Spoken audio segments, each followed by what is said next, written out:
नमस्कार, आपण पाहत आहे सोलापूर 24 तास न्यूज। लाईक करा, शेअर करा आणि सबस्क्राईब करा। पाहत रहा सोलापूर 24 तास न्यूज, घडामोडी बातम्या। युवा संघर्ष समिती महाराष्ट्र राज्य सामाजिक लढाऊ संघटना रवींद्र बनसोडे साहेब यांच्या नेतृत्वाखाली आज कुंदन सिद्ध तिकोटे यांची मालकी हक्काची जागा दत्तात्रय सोमा झिंबल या बिल्डरनं बेकायदेशीरित्या कागदपत्र बनवून शासनाची फसवणूक करून त्यांची जागा हडप केली आहे। त्याबाबत सहकार विभाग पुणे, उपनिबंधक कार्यालय सोलापूर, जिल्हाधिकारी कार्यालय सोलापूर या ठिकाणी तक्रार दाखल केली होती।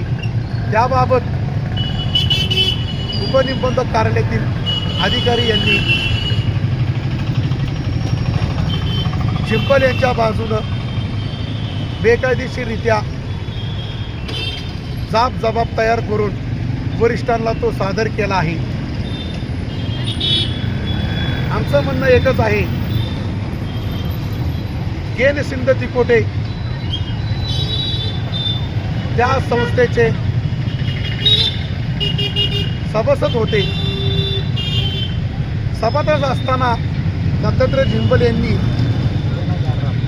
चुकीच्या पद्धतीनं डुप्लिकेट सही मारून राजीनामा पत्रावर सही घेतली आहे। तसेच चुकीच्या पद्धतीने कोर्टात दावा दाखल करून या जागेशी कुंदन सिंध तिकोटे यांचा कुठलाही संबंध नाही अशी लेखी तक्रार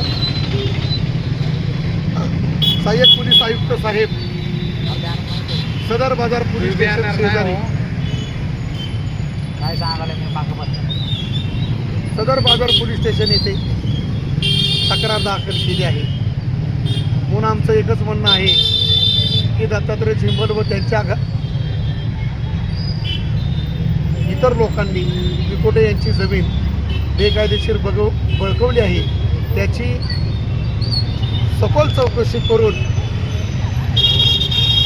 उपनिबंधक कार्यालयामधील श्रेणी 1 चे अधिकारी श्रीकांत गोरे यांच्यावर कायदेशीररित्या कारवाई व्हावी या मागणीसाठी या ठिकाणी आंदोलन बसलेलं आहे। परंतु आमच्या मागणीची जर दखल नाही घेतली तर येत्या 15 दिवसात उपनिबंधक कार्यालय सोलापूर यांच्या कार्यालयामध्ये आत्मदहन केल्याशिवाय आम्ही राहणार नाही। 24 तास न्यूज, घडामोडी बातम्या।